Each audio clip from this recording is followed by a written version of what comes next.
lods. Meron tayong isang unit dito. Isang Click 125 mga lods. Yung problema nito mga lods, yung kanyang sa swing ang banda. Kasi yung rubber dito mga lods natanggal. So kailangan din to tanggalin mga lods.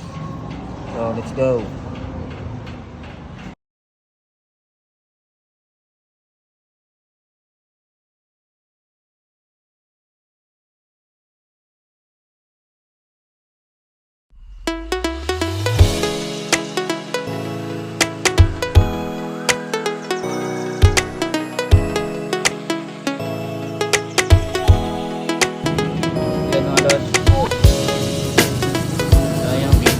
Sabi ko sa inyo na pag may lubak, may lumalagtok mga lods.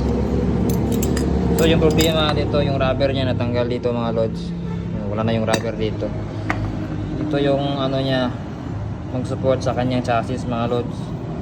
Para pag mag-bounce to, ganyan-ganyan lang siya. Hindi ito tatama sa chassis ng ating motor mga lods. So yung rubber na dito, bakit wala dito mga lods ay nandito sa loob. Dito mga lods. So kunin natin mga lods dito sa loob.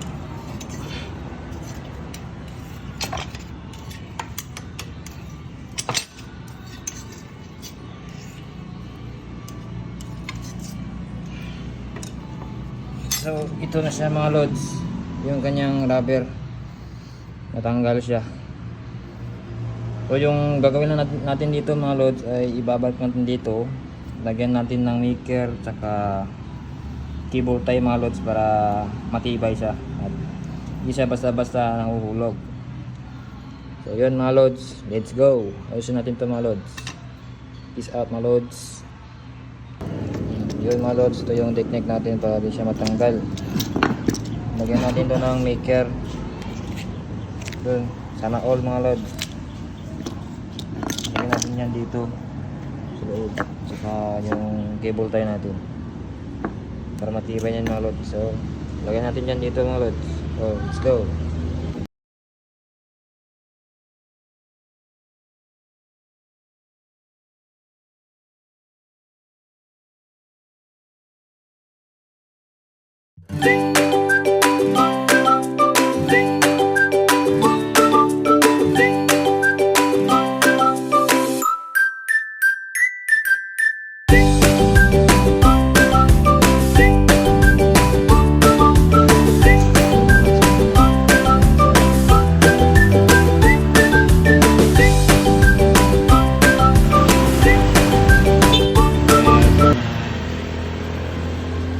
Good job mga lods.